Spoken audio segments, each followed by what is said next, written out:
गेली 15 वर्ष आपण आपल्या बांधवांना या रस्त्याच्या प्रश्नामुळे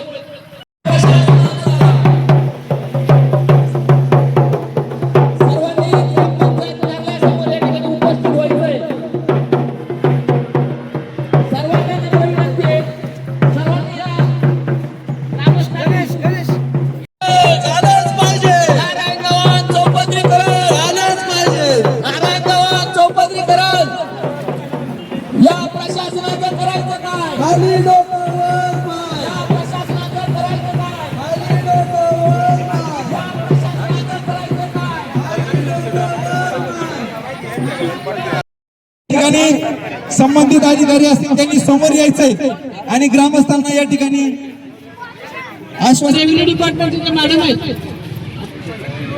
त्या थोडी कुठपर्यंत फाईल आहेत काय हे सांगतात त्यानंतर पीडब्ल्यूडी सांगेल पण एवढं सांगा आता कलेक्टर साहेबांना हे स्वतः वैयक्तिक भेट मॅडम तुम्ही थोडा 1-2 मिनिट बोला आणि मला तुमच्याकडून सहकार एंडला विषय आलेला आहे विषय संपत आलेला आहे मी मागच्या वेळी होते तुम्हाला म्हटलं की त्यानंतर माझ्या तातडीनं इलेक्शन असल्यामुळे माझी बदली झाली मला इथं थांबता नाही आलं बरोबर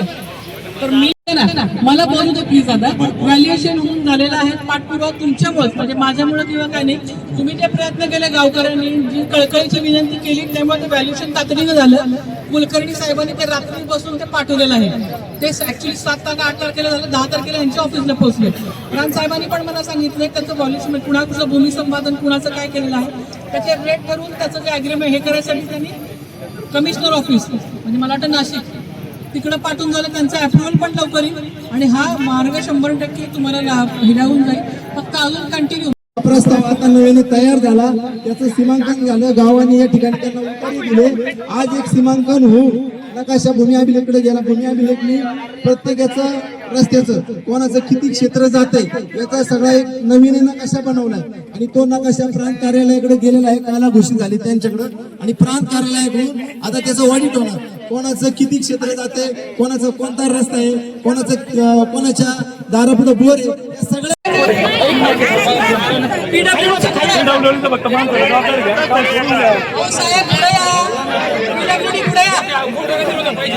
त्यांचं म्हणणं आहे तात्पुरते मोठ्या गतीने लावा तुम्ही जाऊ शकता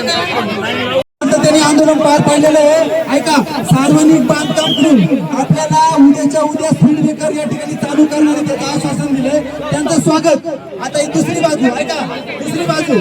या ठिकाणी जे जागा मालक आहेत त्यांना त्यांचा योग्य मोबदला मिळाला पाहिजे यासाठी नकाशाप्रमाणे कोणाचं काय वस्तू जाते कोणाचं किती क्षेत्र जाते त्याप्रमाणे त्याचं व्हॅल्युएशन ठरणार आपण सातत्याने केलेलं आहे राजाभाऊंनी सांगितलं का 4 महिने आम्ही वाट बघतोय 4 महिन्यांनी या ठिकाणी जनावरं घेऊन आपण येऊ त्यामुळं संयम सोडायचा नाही आपण शांततेत विश्वास देऊ प्रशासनाला आणि प्रशासनाने पण आपल्याला विश्वास देत आहे जर यांनी नाही केलं तर पुढचं आंदोलन तीव्र करू आणि या ठिकाणी आंदोलन आपल्याला मागे गेल्याशिवाय पर्याय नाही कारण या ठिकाणी आपल्याला प्रवाशांना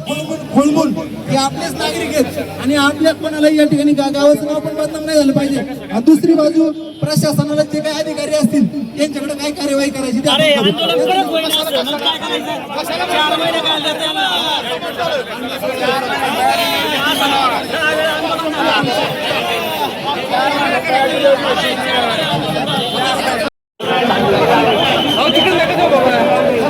बाबा माझ्यासारखा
हो खालून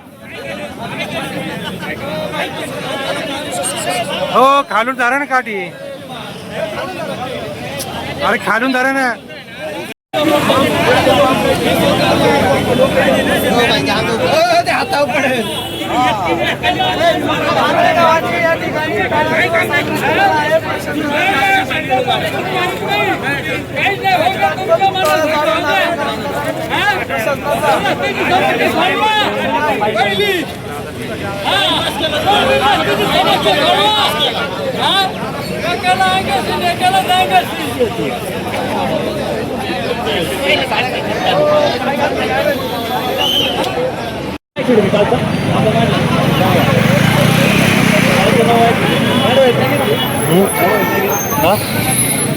नाही ते लाईव्ह घेतलं ना सगळं.